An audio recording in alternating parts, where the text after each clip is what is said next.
کیا ہے یکم ذی الحج سے لے کے 10 ذی الحج تک. ابھی اس کا ایک اور بھی عمل ہے، وہ بھی میں بعد میں بتاؤں گا، ساتھ جڑے رہیے گا. جی جی. کہ یکم ذی الحج سے لے کے 9 ذی الحج تک آپ نے کرنا یہ ہے کہ آپ نے روزانہ 300 دفعہ آپ تیسرا کلمہ پڑھیں، اول آخر 14 دفعہ درود پاک کے ساتھ، اور پڑھنے کے بعد اس کا ثواب ہدیہ کریں بی بی فاطمہ الزہرا سلام اللہ علیہا ان کے وسیلے سے.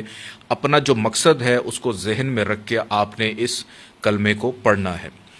جب 10 ذی الحج کا دن آئے گا، اس دن ایک ویڈیو ہم نے کی تھی 27ویں شب کو جو کے دانوں پہ، کہ ایک ایک دانہ 7 کروڑ روپے کا ہے.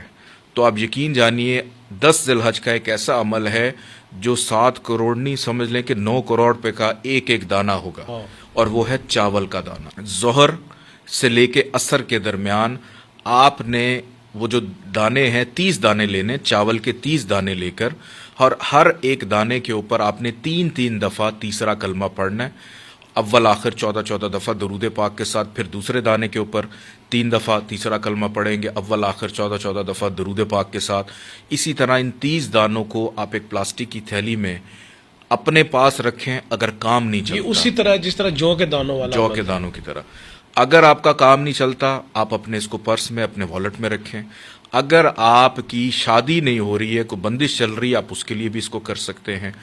آپ کا کوئی ایسا کام جو آپ کے لیے بہت بڑا ہے اور وہ نہیں ہو پا رہا، آپ ان چاول کے دانوں کو اپنے پاس رکھیں.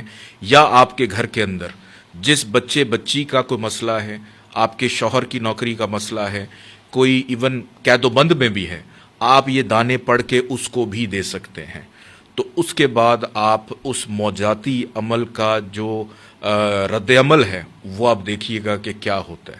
اور یہ وہ ایام ہیں کہ جس کے اندر ہم عبادت کرتے ہیں. امام حسین علیہ السلام، ایک شخص نے پوچھا کہ حج کا کوئی ایک ایسا عمل جو ہم کر دیں اور ہمارا حج قبول نہ ہو. تو امام حسین علیہ السلام فرمانے لگے کہ حج کرنے کے بعد یہ تصور کرنا کہ میرا حج قبول ہوا ہے یا نہیں ہوا، تو آپ کا حج ختم ہو جاتا ہے. واہ واہ واہ واہ. یہ وہ عبادت ہے کہ آپ نے ادا کرنے کے بعد تصور بھی نہیں کرنا. تو یہ وہ ایام ہیں کہ جس میں آپ جو مانگیں گے اور اس کے بعد اگر یہ تصور کریں کہ پتہ نہیں قبول ہوئی ہے یا نہیں ہوئی، تو ہو سکتا ہے کہ شاید نہ ہو.